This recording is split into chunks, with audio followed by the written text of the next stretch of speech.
रजीम बिस्मिल्लाहिर्रहमानिर्रहीम। आज हमारा दरस हदीस का दिन है। दो हदीसें हम पढ़ते हैं, सुनते हैं, याद करते हैं।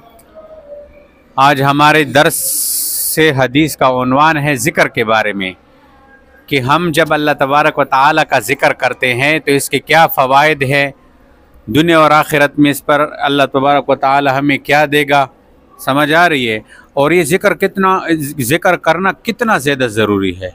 जैसे हम दुनिया के असबाक याद करते हैं, स्कूल के, कॉलेज के, रातों रात बैठे रहते हैं, उनको याद करते ज़ुबानियाँ, वो इसलिए कि ताकि वो चीज़ मुझसे भूल न जाए और बर वक्त मुझे याद हो। तो ज़िक्र का भी मकसद ये है कि हम इतना ज़िक्र करें अल्लाह पाक हमको हर वक्त याद हो, किसी भी वक्त अल्लाह पाक से हम गाफिल न हो। जहाँ कई गुनाह के करीब जा रहे हो, फ़ौरन अल्लाह पाक याद हो जाए कि यार अल्लाह तो मुझे देख रहा है ना, अल्लाह पाक तो मेरी बातों को सुन रहा है ना। अगर इधर कोई नहीं है, मैंने कमरा बंद किया हुआ है, न अब्बा देख रहे हैं न अम्मी देख रही है, मैंने मोबाइल उठाया हुआ है, मैं फिल्में देख रहा हूँ, तो अगर मुझको कोई नहीं देखता है तो अल्लाह पाक तो देख रहा है ना। हाँ, तो मैं उस अल्लाह पाक से कैसे छुपूँगा? अल्लाह पाक से कोई चीज़ छुपा हुआ, चाहे अंधेरे में हो या कोठरी के अंदर बंद हो, जहाँ पर भी हो, अल्लाह पाक देख भी रहा है। अल्लाह पाक तुम्हारी बातों को सुन भी रहा है। अल्लाह पाक तुम्हारे दिल की जो सोच है ना, सोच, अब तुम क्या सोच रहे हो मुझे पता नहीं है, लेकिन तुम्हारे दिल के अंदर जो सोच है ना, अभी फिक्र है, अल्लाह इसको भी जानता है। तो हम अल्लाह का जिक्र, इतना का जिक्र का माना क्या है? याद करना। क्या है? याद हो जाना, याद करना। तो इतना हम अल्लाह का जिक्र करें कि अल्लाह पाक हमको हर वक्त याद हो। अल्लाह मुझे देख रहा है, अल्लाह पाक मेरी बातों को सुन रहा है। मैं आंखों से इधर उधर देखता हूँ, अल्लाह पाक को ये भी पता है कि इसने आंख से क्या देख लिया। उस्ताद जी तो नहीं देख रहा है, अल्लाह पाक तो देख रहे हैं ना कि किधर देख लिया इसने, ये दिल में क्या सोच रहा है, क्या फिक्र कर रहा है, क्या क्या दिल के अंदर ख्यालात है, अल्लाह पाक को सब मालूम हो। तो ये हमें हासिल हो जाए, इसलिए हम जिक्र करते सुभान अल्लाह, अल्हम्दुलिल्लाह, ला इलाहा इल्लल्लाह, अल्लाहु अकबर, दुरूद शरीफ पढ़ते हैं, इस्तिग़फ़ार, जिक्र। ठीक है, तो जिक्र के अंदर बहुत सारी चीज़ें, कुरान पाक की तिलावत करना ये जिक्र है, नमाज पढ़ना ये जिक्र है, समझ आ रही है। और तस्बीह उठाकर किसी कोने में बैठकर अल्लाह अल्लाह अल्लाह इल्लल्लाह, ला इलाहा इल्लल्लाह, ये तमाम जिक्र में सारी चीज़ें दाखिल हैं, समझ आ रही है। जब तुम कुरान पढ़ते हो ना, ये कुरान ये भी जिक्र है, इन्ना नहनु नज़्ज़लना ज़िक्रा, समझ आ रही है। नमाज भी जिक्र है। तो अब दो हदीस जिक्र के मुतालिक हम पढ़ते हैं, बोलो मेरे पीछे शाबाश। क़ाल नबी सल्लल्लाहु अलैहि वसल्लम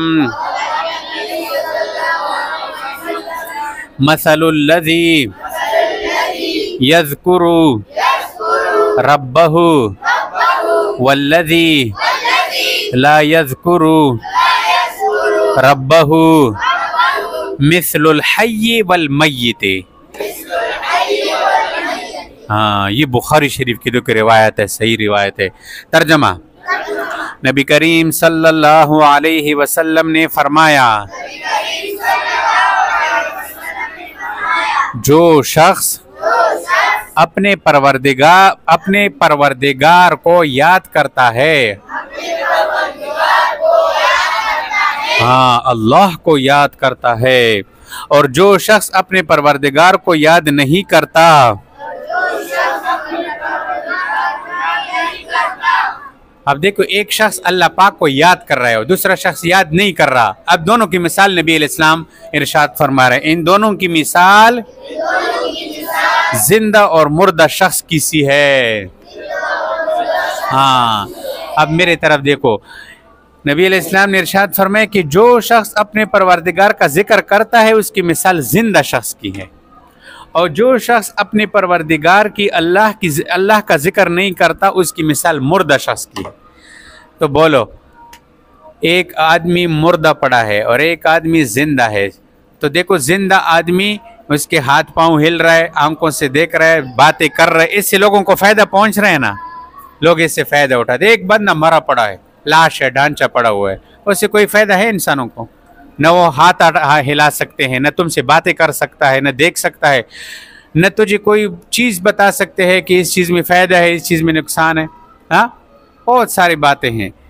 तो देखो कितनी बड़ी फजीलत सुनाई कि जो जिक्र करता है ये जिंदा है, जो जिक्र नहीं करता अगरचे वो जिंदा है वो मुर्दा है, उसका दिल मुर्दा है, उसका रूह मुर्दा है, वो मुर्दों की तरह, उसको कोई फ़ायदा नहीं है, ऐसे ज़मीन पर फिर रहा है। तो आप जिक्र करोगे या नहीं करोगे? तो हम अपने जेबों में तस्बीह रखो, समझ आ रही है? सुबह को 100 दफ़ा सुबह तीसरा कलमा, 100 दफ़ा दुरूद शरीफ, 100 दफ़ा अस्तग़फिरुल्लाह अस्तग़फिरुल्लाह।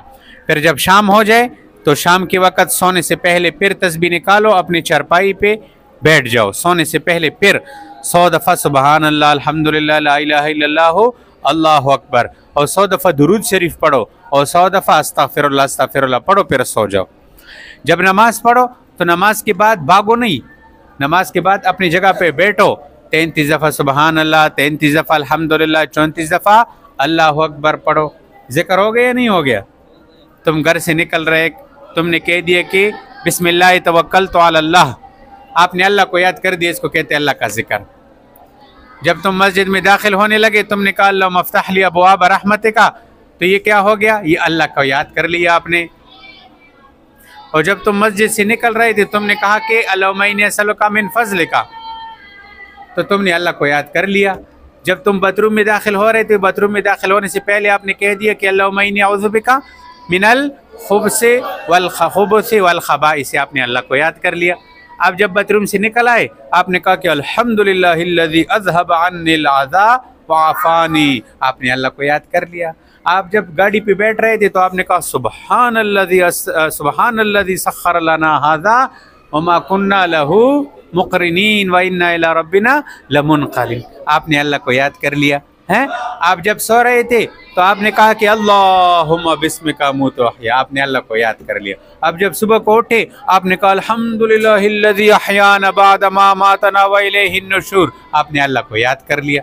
यही तो अल्लाह को याद कर रहा है।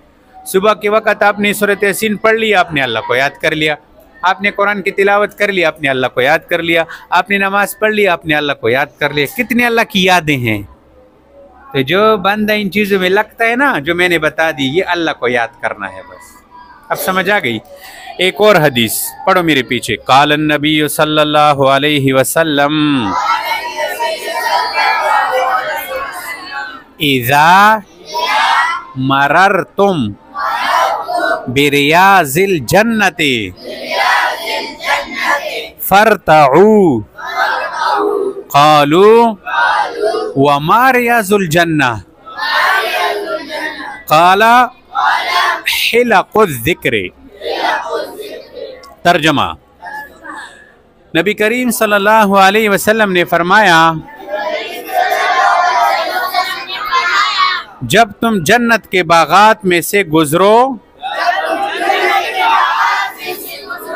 तो खूब चरा करो। हाँ, जैसे जानवर किसी बाग के ऊपर जाता है ना, देखता है कि कोई नहीं है तो उधर दाखिल हो जाते है, खूब खाता है, खूब पेट भरता है। ऐसा है या नहीं है? बाज़ दफ़ा मालिक आ जाते हैं, उसको डंडी भी लगाते हैं, लेकिन फिर भी वो वहाँ से नहीं जाता। वो खूब मुंह मार के सही तरीके से अपने आप को जो है पेट भर देता है। तो आप अलैहिस्सलाम ने क्या फरमाया कि जब तुम जन्नत के बागात में गुजरो तो खूब चरा करो। सहाबा इकराम ने अर्ज किया, जन्नत के बागात से क्या मुराद है? आप अलैहिस्सलाम ने फरमाया, जिक्र के हल्के। अब मेरी तरफ देखो, आप अलैहिस्सलाम ने फरमाया कि जब तुम जन्नत के बागात पे गुजरो। अब जन्नत के बागात क्या है? वो आप अलैहिस्सलाम ने खुद फरमाया कि वो जिक्र के हल्के है, जहाँ पे लोग बैठे हैं वो अल्लाह को याद कर रहे हैं, कुरान का दर्स हो रहा है, हदीस का दर्स हो रहा है। अब हम बैठे हैं ना, हम अल्लाह पाक को याद कर रहे हैं। समझ आ रही है? तो जहाँ पर भी अल्लाह वाले बैठे हो, अल्लाह की बातें करते हैं, दर्स कुरान हो रहा है, दर्स हदीस हो रहा है, या जिक्र का हल्का बैठा हुआ है, सब ने तस्बीह निकाली हुई है, अल्लाह अल्लाह ला इलाहा इल्लल्लाह जिक्र कर रहे हैं, तो आप अलैहिस्सलाम ने फरमाया कि तुम इसमें बैठ जाओ, खूब बैठ जाओ और भागो नहीं इन लोगों से। इसको कहते हैं खूब चरना, जिक्र के हल्के। ये जन्नत के बागात है। और जन्नत के बागात, जो कोई जन्नत में दाखिल हो जाए तो वहाँ से निकलने का जी चाहेगा? नहीं करेगा। जो कोई जन्नत में दाखिल हो जाए तो जन्नत में तो मज़े ही मज़े है, जन्नत में तो मज़े ही मज़े है। तो जन्नत में कोई दाखिल हो जाए वहां से तो नहीं निकलेगा, वहां से उसके निकलने का जी नहीं करता। ऐसी ही जिक्र के हल्के, एक मोमिन एक ईमान वाला जब वो जिक्र के हल्कों में बैठता है ना, अल्लाह जहाँ पर लोग अल्लाह को याद करते हैं वहां पर जब ये बैठते हैं तो फिर इसका जी वहां से नहीं भरता, वो कहते और बैठो और बैठो और बैठो। तो अब जिक्र करेंगे ना इंशाअल्लाह। अल्लाह पाक अमल की तौफीक अता फरमाए।